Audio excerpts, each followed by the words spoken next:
ఢిల్లీలో 20వ తేదీ నాడు జరిగినటువంటి చర్చలో ముఫ్తీ షామిల్ నద్వీ పెట్టినటువంటి అంశాలు, థీరీస్ ఏమిటి అంటే ఒక 4 చూద్దాము. ఈ 4 కూడా తాను ఏమైనా ప్రతిపాదించాడా అని గనుక చూస్తే అవి తాను ప్రతిపాదించినటువంటి సిద్ధాంతాలు కానీ, ఫిలాసఫీ కానీ, తత్వం కానీ కాదు.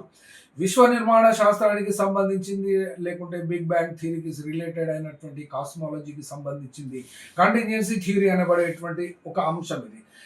ఇందులో పట అతని వాదనలు ఆ టీవీలో చూడవచ్చు. అక్కడ దాకా తర్వాత భౌతికాతీతమైనటువంటి లేదా పరమార్థం అనగా ఈ యొక్క మానవాతీత శక్తి లేదా ప్రపంచాతీతమైనటువంటి జ్ఞానం కలిగినటువంటి వాళ్ళకు సంబంధించినటువంటి మెటాఫిజికల్ సబ్జెక్ట్ కూడా ఇక్కడ ఇక్కడ పెట్టడం జరిగింది.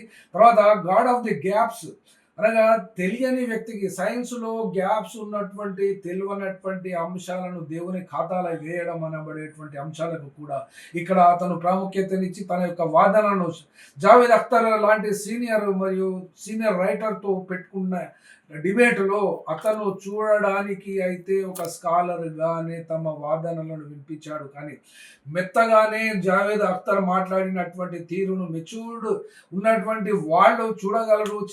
దాని మీద అతను చెప్పినటువంటి అంశాలలో సుదీర్ఘమైనటువంటి ఆలోచన కూడా చేయగలరు. కానీ ఈ యొక్క చర్చ వలన ప్రపంచంలో గాజా ప్రజల మీద, గాజా పిల్లల మీద జరిగినటువంటి ఆ మారణకాండను మాత్రం ప్రపంచవ్యాప్తమైనటువంటి దృష్టిని ఈ యొక్క చర్చ లేవనెత్తింది అనబడేటువంటి అంశం ఎక్కడ ఎవరికి కూడా అనుమానం అయితే లేదు. ఈ యొక్క డిబేట్ను లల్లన్ టాప్ ఈ యొక్క ఎడిటర్ ఆయనైనటువంటి సౌరవ్ ద్వివేది నిర్వహించారు. ఇటువంటి చర్చ కనుక ఇక్కడ తెలంగాణ రాష్ట్రంలో కానీ మరొక సందర్భంలో కానీ డిబేట్ 2 అంటే డస్ గాడ్ ఎగ్జిస్ట్ అనబడేటువంటి అంశాన్ని కనుక ప్రతిపాదించగలిగితే ఈ షామిల్ అనబడేటువంటి ముఫ్తీకి సంబంధించి ఇక్కడ తెలంగాణలో తెలిసినటువంటి వాళ్ళు ఆంధ్రప్రదేశ్లో కూడా చాలామంది ఉన్నారు. చార్వాక కాలానికి సంబంధించి బుద్ధుని రచనలు చదవడంలో కానీ, హేతువాదాన్ని చదవడంలో కానీ తెలంగాణ మరియు ఆంధ్రప్రదేశ్ రాష్ట్రం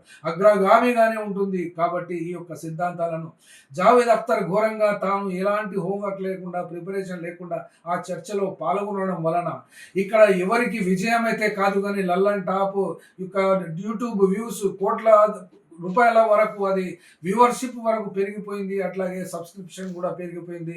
ఆ యొక్క నద్వీ పాఠశాలకు ప్రాముఖ్యత వచ్చింది. అట్లాగే జావేద్ అఖ్తర్ ఈ యొక్క షో వలన 10% నాస్తికుల సంఖ్య ప్రపంచవ్యాప్తంగా అది పెరిగింది 6% నుండి.